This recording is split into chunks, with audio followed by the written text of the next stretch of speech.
Marcus, how was practice today? Practice was great. Like always, we started the week with soccer. Got the loss, but it was definitely, you felt the energy out there. You felt everybody excited to be back in the gym and practicing and getting through our full reps. What's the energy like within the team coming off, a really pleasing result against Perth? It's good being able to get back to our DNA and how we're supposed to play, and seeing the results of it. Right now, we're going to try to double down and just continue to play our game. It was a season high in minutes for you. How did you feel out there? Does anything sort of change, especially when Rob gets in that early foul trouble? I think the best thing is me and Rob have each other's back. When one of us go down or go up, we kind of support each other the best way possible. And I feel like that's just how we go, whether it's communicating or physically on the court, it feels like we're the same person on the court and off the court. Can you talk a bit about that relationship a bit more in terms of, it often changes who's starting, who's coming off the bench, who's playing more minutes. Can you talk a bit about what that's been like for you just slotting into a role this season? It's been great, especially when you're playing with a big that you haven't really played with before. Having that connection, we really tried to do that early, and we came close fairly early just to, get that connection so it's a flow in and out of the game, so there's not a skipped beat.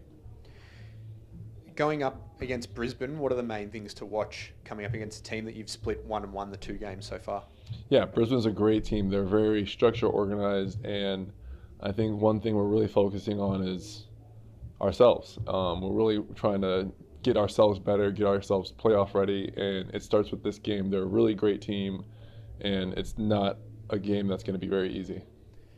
They've sort of been hit pretty hard by injuries over the last few weeks and have had different players coming in and out of the lineup. Casey Prather back in tonight against New Zealand. How closely do you and the coaches watch that and see who's in and out before this game?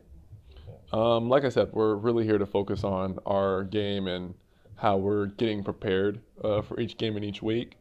We're trying to stay stable and follow the course right now. Last game of 7 straight on the road, and then you finish with 2 at home. What's that like to know that this is the last one you'll be on the road of the regular season, and then you get to be back home for these last 2 games as you look to close out a top 2 spot?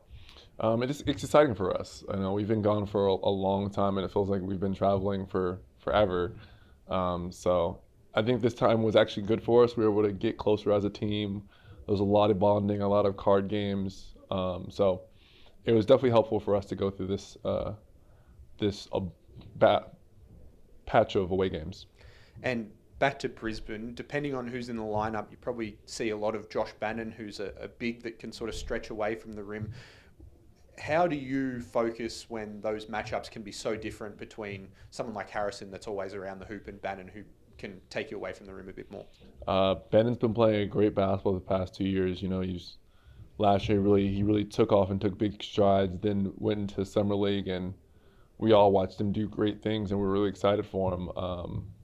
So we really just have to prepare for him being a really great scorer and just try to protect our team as much as possible.